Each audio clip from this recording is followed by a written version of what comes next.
शाम का समय था। महल की ऊंची छत पर खड़ी राजकुमारी अनाया दूर फैले जंगल को उदास आंखों से देख रही थी। नीचे दरबार में ढोल नगाड़ों की आवाज गूंज रही थी। महाराज, राजकुमारी की शादी की तैयारी पूरी है। अनाया की आंखें झुक जाती हैं। वो अपने गले में पहना छोटा सा ताबीज कसकर पकड़ती है। माँ, अब क्या करूं? वो गहरी सांस लेती है और अपने कमरे की ओर बढ़ जाती है।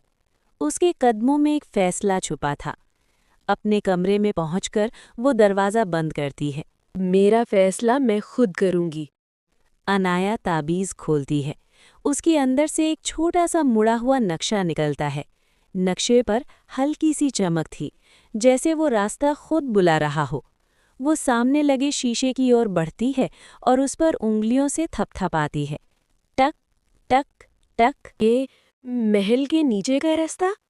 अचानक एक जगह से खोखली आवाज आती है। शीशा हटाते ही महल का गुप्त दरवाज़ा खुल जाता है।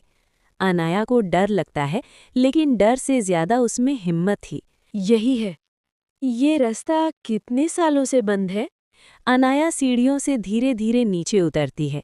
सुरंग में पुराने हथियार, टूटी ढाल, जंग लगी जंजीरें पड़ी थीं। वो एक दरवाजे की तरफ बढ़ जाती है। अचानक उसे कदमों की आवाज़ सुनाई देती है। ठक ठक। वो तुरंत दीवार के पास छिप जाती है। एक पहरेदार वहां से गुजरता है। अनाया अपनी सांस रोक लेती है। पहरेदार की जाते ही वो आगे बढ़ती है, लेकिन तभी उसके पैर के नीचे पत्थर खिसकता है। टक। राजकुमारी वहीं गिर जाती है। अचानक भारी आवाज आती है। पत्थर की दीवार धीरे धीरे सरक रही थी।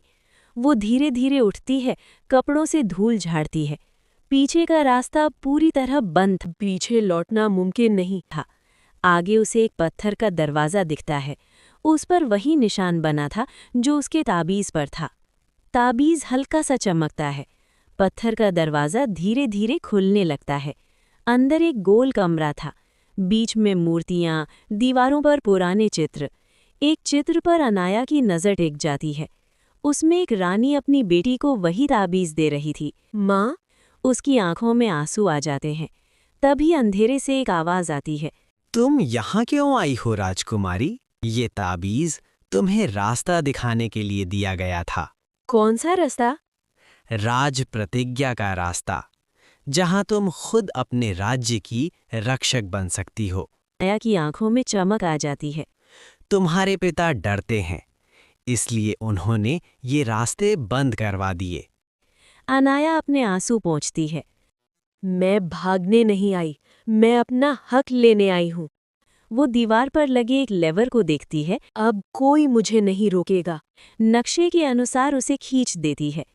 ऊपर दरबार में एक गुप्त दरवाज़ा खुलने लगता है। पुरोहित उसे रोकने बढ़ता है। दरबार में अचानक छत का एक हिस्सा खुलता है। सब लोग चौंक जाते हैं।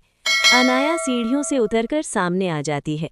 अनाया, ये सब क्या है? ताबीज़ को ऊंचा उठाती है। ये मेरी माँ की आखिरी इच्छा है।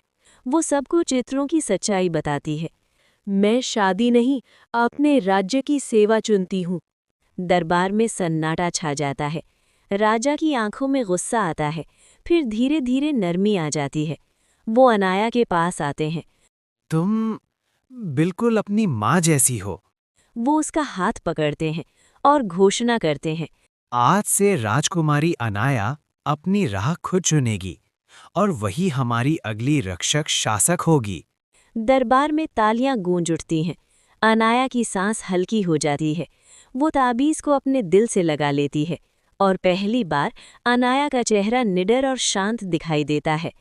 कहानी की सीख यही है कि हिम्मत और सच्चाई से लिया गया फैसला ही असली आज़ादी देता है।